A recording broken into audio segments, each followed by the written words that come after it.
Hi, my name is Tomo Moriwaki. I work for Treyarch, and I am the creative director on the Spider-Man 2 project. And so let us show you some of the stuff we have going on this game. As you can see, we've just jumped off one of the tallest buildings in New York there. Got a ridiculous speed before he let out a web that attached to a building. As you can see, he has two webs out here right now. We have a revolutionary new swinging system where the web's attached to buildings and Spider-Man behaves according to gravity. And it's really, really exhilarating. You can go anywhere you want in the city. The city goes on for kilometers. And we find that beginning players only take a few minutes to pick up the system, being able to get from place to place. We want as much as possible for this to be accessible to everyone. At the same time, it's a very satisfying experience to master this art of swinging through a city. It's really, really an enjoyable experience for almost anybody. Now, we provide the player with a gigantic city, though, to interact with. And it's important because it helps to immerse the player in the experience of being Spider-Man, in addition to kind of letting this whole swinging system live and breathe. As you can see, we're really, really high up in the air here. In a way, there are like 4 levels of swinging. Some way up high where you're going from building to building, like they're islands. And then the lower you get, the more it gets like a maze that you're screaming through at 50, 60 miles an hour. It's really amazing some of the angles you can get going and the camera pans to keep it really dynamic and exciting. The experience of swinging is extremely addictive. It's one of the most new, there's never been a game that allows a player to really interact in a 3D environment quite like this.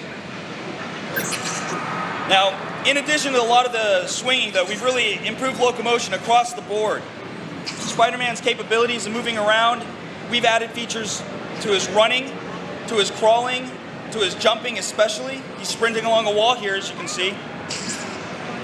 Then he transitioned right into a swing, jumped up in the air, zipped and attached to a wall, and from that he's able to charge and jump across building to building. It's just amazing. Because we provide the player with so many tools to move around the city, the player can actually develop their own style of being Spider-Man, whichever way makes them feel best, whichever way they like the most. Now, we haven't just improved Locomotion, though. We've also done a lot of things to combat for this game. Like in all Spider-Man games, web weapons are a real important tool for the player. And it's no different in this game. As you can see here, an armored car has been robbed, and Spider-Man has to go and help.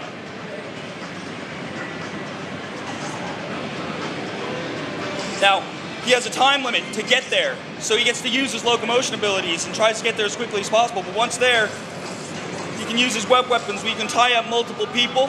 You can web rodeo them in circles. You have control of the speed in which you're rotating them. You can knock characters up into the air and fight in the sky. All the tools that you have when you're standing on the ground are also available to you when you're flying in the air. You can grapple people and do a wide variety of combo moves on them afterward. Not only can you grapple people, but once grappled, you can also bring them up into the air, swing around with them, as well as doing a variety of interesting moves. Here's an example of our custom car combat and chase mode. When cars are moving, when there's a car that you have to chase, we go into this mode where you can chase after the car with the goal being to land on the car itself. It's actually easier than it sounds. But once you landed on it, we provide the player with a custom game mode here, where the car is actually going to try to shoot at the player while you try to disable it or subdue it. So you can move from location to location on the car while they try to shoot you off. You can dodge bullets as well as move from location to location to avoid the attacks. Once the car's been subdued, the bad guys inside get out, and then you get to fight them as well. And another thing we try to do is maintain the continuity of combat. We try to bring a lot of the combo system back into itself so you can keep the action going almost indefinitely. And even move from target to target in the air.